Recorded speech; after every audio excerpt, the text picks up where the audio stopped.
मेरी समस्त धर्मपरायण शीलवती माताओं और स्नेहमयी बहनों, आज मेरी यह एक बात अपने अंतर्मन में पूरी तरह उतार लीजिए और अपने दिल पर हाथ रखकर बहुत ध्यान से सुनिए।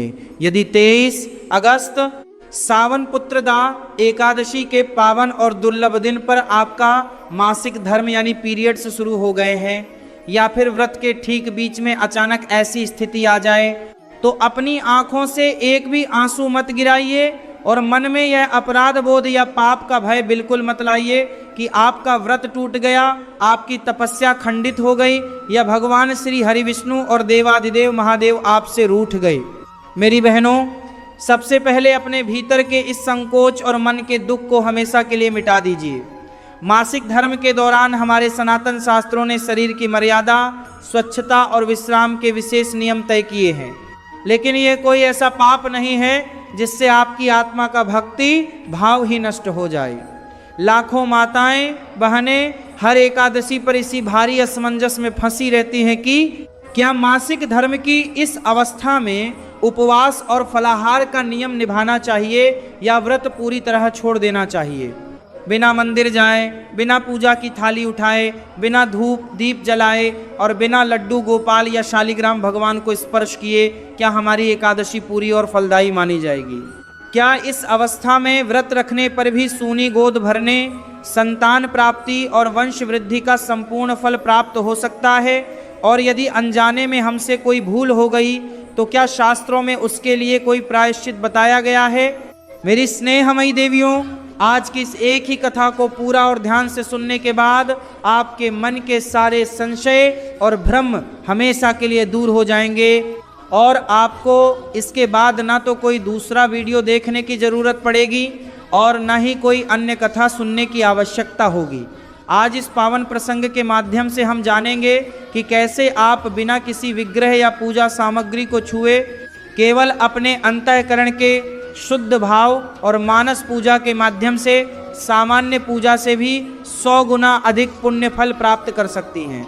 यदि आप भी सनातन धर्म की मर्यादा और ईश्वरीय विधान का हृदय से सम्मान करती हैं तो इस कथा को एक पावन यज्ञ मानकर तुरंत एक लाइक कर दीजिए और कमेंट बॉक्स में पूरी निष्ठा के साथ नमो भगवते वासुदेवाय हर हर महादेव लिखकर जगत के पालनहार श्री हरि के चरणों में अपनी हाजिरी लगा दीजिए। आइए अब अपने मन को पूर्ण रूप से शांत और एकाग्र करके सबसे पहले श्रीमद् भागवत महापुराण के उस पावन प्रसंग को सुनते हैं जहां मासिक धर्म की उत्पत्ति और शास्त्रों के नियमों का मूल रहस्य छिपा हुआ है। अब अपनी पूरी एकाग्रता के साथ श्रीमद् भागवत महापुराण के 6ठे स्कंध में वर्णित उस पौराणिक प्रसंग को समझिए जिसमें मासिक धर्म से जुड़ी एक प्राचीन मान्यता का उल्लेख मिलता है। पौराणिक कथा के अनुसार एक बार देवराज इंद्र के हाथों महर्षि त्वष्टा के पुत्र विश्वरूप का वध हो गया, जिसके कारण इंद्रदेव पर ब्रह्म हत्या का दोष लगा। इस भारी दोष के कारण देवराज इंद्र अत्यंत चिंतित हो गए और उससे मुक्ति पाने के लिए उन्होंने सृष्टि के अलग अलग तत्वों से सहायता मांगी। कथा में बताया गया है कि पृथ्वी, जल, वृक्ष और स्त्री जाति ने उस दोष का एक एक अंश अपने ऊपर लेना स्वीकार किया और इसके बदले उन्हें विशेष वरदान प्राप्त हुए। पेड़ों ने पाप का अंश लिया तो उन्हें वरदान मिला कि कटने के बाद भी वे दोबारा पनप जाएंगे। उनका पाप गोंद के रूप में प्रकट हुआ। जल ने पाप का अंश लिया तो जल को जगत को पवित्र करने का वरदान मिला और उसका पाप झाग व फेन के रूप में बाहर आया। पृथ्वी ने पाप का अंश लिया तो उसे हर गड्ढा अपने आप भर जाने का वरदान मिला और उसका पाप बंजर भूमि के रूप में दिखा। और जब स्त्री जाति ने उस दोष का अंश स्वीकार किया तो उन्हें संतान उत्पत्ति, मातृत्व और सृष्टि के सृजन का परम वरदान प्राप्त हुआ। इसी पौराणिक प्रसंग को बाद की धार्मिक परंपराओं में मासिक धर्म से जुड़ी कुछ मान्यताओं के संदर्भ में देखा गया। लेकिन मेरी माताओं और बहनों, यहाँ एक बात बहुत स्पष्ट रूप से समझ लेना जरूरी है कि मासिक धर्म को किसी महिला के पापी होने या भगवान से दूर होने का प्रमाण कभी नहीं मानना चाहिए। यह स्त्री शरीर की एक स्वाभाविक जैविक प्रक्रिया है और मातृत्व से जुड़ी प्रकृति की पावन व्यवस्था है। हाँ, अलग अलग धार्मिक परंपराओं और परिवारों में इस दौरान पूजा पाठ मंदिर प्रवेश और धार्मिक स्पर्श को लेकर अलग अलग नियम और अनुशासन मिलते हैं। अब सबसे बड़ा सवाल यह उठता है कि यदि 23 अगस्त सावन पुत्रदा एकादशी के दिन किसी महिला को मासिक धर्म चल रहा हो तो ऐसी स्थिति में एकादशी का व्रत कैसे रखा जाए? क्या निर्जल रहना जरूरी है? क्या फलाहार किया जा सकता है? और यदि पूजा सामग्री का स्पर्श संभव न हो तो क्या केवल भगवान विष्णु का नाम स्मरण और मन से की गई भक्ति पर्याप्त मानी जा सकती है? आइए अब इसी विषय को बेहद सरल और साफ तरीके से समझते हैं ताकि किसी भी माता या बहन के मन में व्रत को लेकर कोई डर, संकोच या अनावश्यक चिंता न रहे। अब उस सबसे मुख्य और व्यावहारिक नियम को बहुत ध्यान से समझिए जिसे लेकर सबसे अधिक संशय रहता है कि क्या मासिक धर्म में 23 अगस्त पुत्रदा एकादशी का व्रत और उपवास रखना चाहिए या नहीं। इसका सीधा और शास्त्रीय उत्तर है हाँ, आप बिल्कुल व्रत रख सकती हैं। शास्त्रों और परंपराओं का बहुत सीधा नियम है कि व्रत का संबंध आत्मा, संयम और संकल्प से है, जबकि पूजा सामग्री का संबंध केवल शारीरिक स्पर्श से होता है। अब समझिए कि बिना किसी पूजा सामग्री और विग्रह को स्पर्श किए व्रत कैसे शुरू करना है। सुबह स्नान करके स्वच्छ वस्त्र धारण कर लीजिए। मंदिर या पूजा घर में जाने की बिल्कुल आवश्यकता नहीं है। आप अपने स्थान पर ही बैठकर पूर्व दिशा या सूर्य देव की ओर मुख करके दोनों हाथ जोड़ लीजिए। हाथ में जल, अक्षत या तुलसी पत्र लिए बिना केवल सच्चे हृदय से मन ही मन कहिए कि हे श्री हरि नारायण। शारीरिक मर्यादा के कारण मैं केवल मानसिक रूप से उपस्थित हूँ। मैं आज आपके निमित्त अन्न का त्याग करके इस पुत्रदा एकादशी व्रत का पालन करने का संकल्प लेती हूँ। मेरी इस भक्ति को स्वीकार करें। इसके साथ ही घर के मंदिर की सेवा, दीपक प्रज्वलित करने, लड्डू गोपाल को स्नान कराने और भोग लगाने जैसी सभी स्पर्श से जुड़ी विधियां आप अपने पति, संतान या परिवार के किसी अन्य शुद्ध सदस्य से करवा सकती हैं। वे आपकी ओर से भगवान को भोग और दीप अर्पित करेंगे और आप दूर बैठकर केवल दर्शन और भाव से उस पूजा में सम्मिलित हो सकती हैं। इस दिन अन्न, चावल, दाल और गरिष्ठ भोजन का त्याग अवश्य करना चाहिए, क्योंकि उपवास का मूल अर्थ ही इंद्रियों पर संयम और प्रभु के प्रति समर्पण है। इस दौरान आप दूध, जल, मौसमी फल, मखाना या सात्विक फलाहार अपनी शारीरिक शक्ति के अनुसार ले सकती हैं। यदि शरीर में कमजोरी या दर्द अधिक हो तो जबरदस्ती निर्जल रहने की भूल बिल्कुल न करें, क्योंकि शरीर की रक्षा करते हुए नियम निभाना ही श्रेष्ठ धर्म है। शास्त्रों में यहाँ तक कहा गया है कि शारीरिक कष्ट और विपरीत परिस्थितियों के बीच भी जो स्त्री प्रभु के प्रति निष्ठा रखकर अन्न का त्याग करती है उसके उस भाव का पुण्य फल सामान्य दिनों से भी कहीं अधिक मिलता है। लेकिन अब एक और बड़ी असमंजस की स्थिति सामने आती है। यदि किसी बहन ने सुबह शुद्ध मन से संकल्प ले लिया, सामान्य रूप से दिन की शुरुआत की और दोपहर या शाम को अचानक मासिक धर्म आ गया, तब क्या करना चाहिए? क्या उस दिन का व्रत खंडित माना जाएगा या व्रत पूरा होगा? अब उस सबसे बड़ी और अचानक आने वाली समस्या का समाधान जानिए, जिससे लगभग हर दूसरी माता या बहन कभी न कभी जरूर गुजरती हैं। कई बार ऐसा होता है कि आपने सुबह सूर्योदय से पहले उठकर स्नान किया, स्वच्छ मन से एकादशी व्रत का संकल्प लिया, पूजा भी पूरी कर ली या फिर दिन सामान्य रूप से बीत रहा था और अचानक दोपहर में या शाम के समय आपका मासिक धर्म शुरू हो गया। ऐसे क्षण में बहुत सी बहनें घबरा जाती हैं, रोने लगती हैं और सोचती हैं कि उनका पूरा व्रत टूट गया, उनकी तपस्या निष्फल हो गई और उन पर कोई दोष लग गया। मेरी बहनों, इस बात को अपने मन में पत्थर की लकीर की तरह बिठा लीजिए कि ऐसी स्थिति में आपका व्रत कभी भी खंडित या बेकार नहीं होता है। शास्त्रों का अकाट्य सिद्धांत है कि जो परिस्थिति मनुष्य के अपने वश में न हो और जो प्रकृति के सहज नियम से घटित हो, उसमें कभी कोई दोष या पाप नहीं लगता। क्योंकि आपने जब सुबह संकल्प लिया था तब आपकी काया और मन दोनों शुद्ध थे।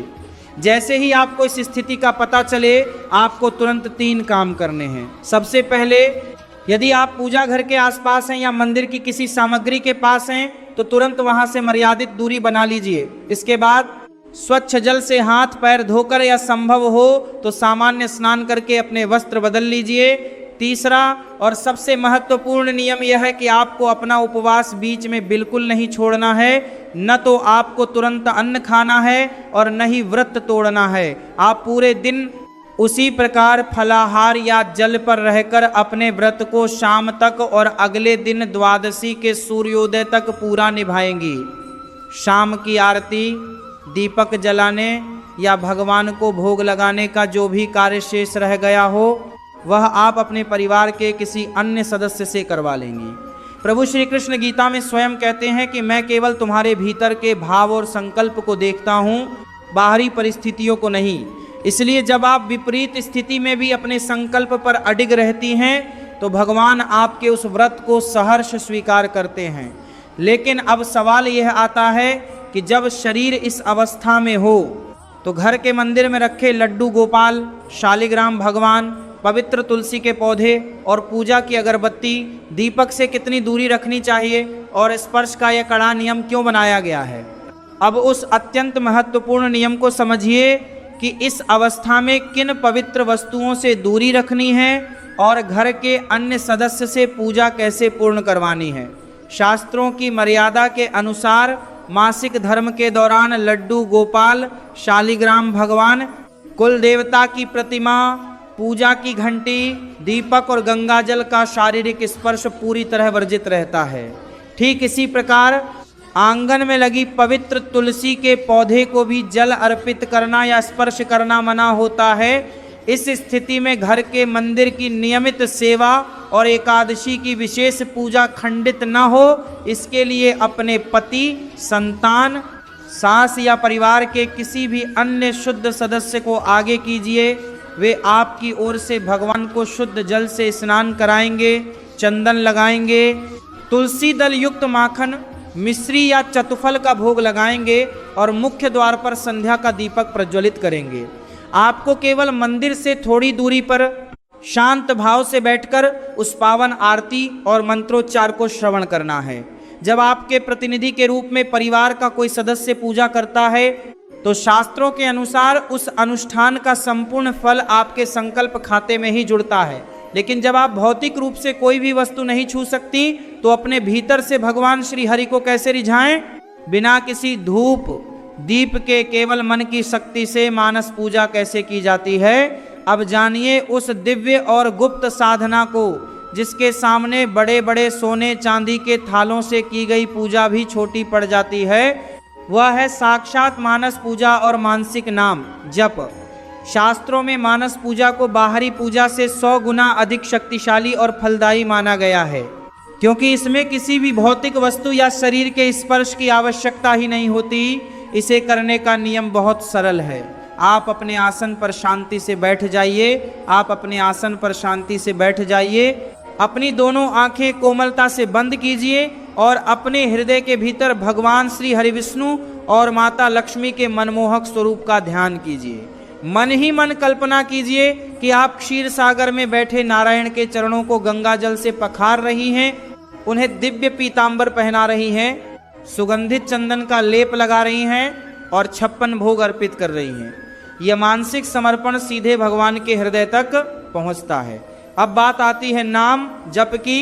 इस अवस्था में तुलसी या रुद्राक्ष की जपमाला को हाथ में लेना शास्त्रों में मना किया गया है, लेकिन आपको जप बिल्कुल नहीं रोकना है। आप अपनी उंगलियों के पोरों पर गिनकर या बिना किसी गिनती के मन ही मन अमोघ मंत्र नमो भगवते वासुदेवाय या केवल हरे कृष्ण हरे राम और श्री हरि नाम का निरंतर स्मरण कर सकती हैं। भगवान का नाम हर अवस्था में परम पवित्र है और इस पर कोई भी शारीरिक रोक लागू नहीं होती। लेकिन पुत्रदा एकादशी का यह पावन दिन विशेष रूप से संतान सुख और कुल की वृद्धि के लिए जाना जाता है। तो जो माताएं सूनी गोद भरने या बच्चों की दीर्घायु की कामना कर रही हैं, वे इस स्थिति में अपनी विशेष प्रार्थना को कैसे सिद्ध करें? पुत्रदा एकादशी के पावन पर्व पर संतान सुख और मंगल की कामना करने वाली स्नेहमयी माताओं और बहनों, अब उस विशेष मानसिक प्रार्थना को समझिए जो सूनी गोद भरने और बच्चों के उज्जवल भविष्य के लिए साक्षात वरदान साबित होती है। यदि आप संतान प्राप्ति, संतान के निरोगी जीवन या उसकी उन्नति के लिए यह व्रत रख रही हैं, तो इस अवस्था में निराश होने की तनिक भी आवश्यकता नहीं है। दोपहर या संध्या के समय शांत बैठकर अपनी दोनों आंखें बंद कीजिए और भगवान श्री कृष्ण के बाल स्वरूप यानी बाल गोपाल का अपने हृदय में ध्यान कीजिए। मन ही मन उन्हें अपनी गोद में खिलाने का भाव लाइए और सच्चे मन से प्रार्थना कीजिए कि हे दीनानाथ, मेरी शारीरिक विवशता को क्षमा करते हुए मेरी झोली में भी एक सुशील और दीर्घायु संतान का वरदान भर दीजिए। जब एक माँ का हृदय सच्चे भाव से पुकारता है तो भगवान भाव के भूखे होने के कारण उस प्रार्थना को तुरंत स्वीकार करते हैं। इसके साथ ही इन दिनों में 3 बड़ी गलतियों से हमेशा बचना चाहिए। पहली भूल यह है कि संकोच या शर्म के मारे व्रत को बीच में तोड़कर अन्न ग्रहण कर लेना। ऐसा बिल्कुल न करें, उपवास का संकल्प पूरा निभाएं। दूसरी भूल यह है कि मन में यह अपराध बोध पाल लेना कि आप अछूत या पापी हो गई हैं। यह केवल प्रकृति का शुद्धि चक्र है, कोई पाप नहीं। और तीसरी भूल यह है कि अनजाने में भी पूजा घर के बर्तनों, धूप दीप या तुलसी के पौधे को छू लेना। मर्यादा का पालन करना ही सच्ची साधना है। अब सबसे अंतिम और निर्णायक बात आती है कि अगले दिन यानी द्वादशी की सुबह इस व्रत का पारण कैसे किया जाए। जब तक शरीर पूरी तरह शुद्ध न हो तब तक व्रत खोलने की सही शास्त्रीय विधि क्या होगी? हरि के पावन चरणों में समर्पित समस्त भक्तजनों एवं स्नेहमयी माताओं बहनों, अब इस एकादशी के सबसे शुभ मुहूर्तों और अगले दिन द्वादशी पारण के अचूक समय को बहुत ध्यान से सुन लीजिए। श्रावण पुत्रदा एकादशी की पावन तिथि 23 अगस्त को रात्रि 2 बजे से प्रारंभ होकर 24 अगस्त को प्रातः 4:19 तक रहेगी। ब्रह्म मुहूर्त का समय प्रातः 4:26 से लेकर प्रातः 5:10 तक रहेगा, जो मानसिक संकल्प और ध्यान के लिए सबसे उत्तम समय है।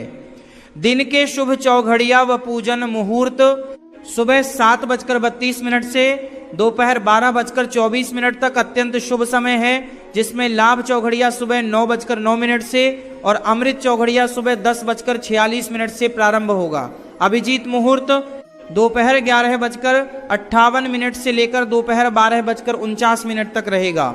संध्या दीपक का समय शाम 6:45 से लेकर रात्रि 8 बजे तक रहेगा। द्वादशी पारण का शुभ समय 24 अगस्त को सुबह 5:30 से लेकर दोपहर के शुभ समय तक रहेगा। अब जानिए कि इस अवस्था में अगले दिन पारण कैसे करना है।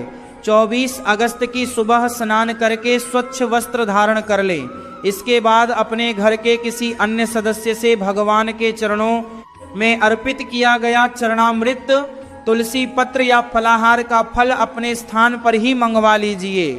पूर्व दिशा या सूर्य देव की ओर मुख करके मन ही मन भगवान श्री हरि विष्णु से करबद्ध प्रार्थना कीजिए कि हे प्रभु, मेरी शारीरिक मर्यादा और विवशता के कारण मैंने यह व्रत केवल मानसिक भाव से आपके चरणों में अर्पित किया है। इसे पूर्ण मानकर स्वीकार करें और मुझसे जाने अनजाने हुई हर भूल को क्षमा करें। इसके बाद जल, फल या सात्विक आहार ग्रहण करके अपने व्रत का पारण कर ले।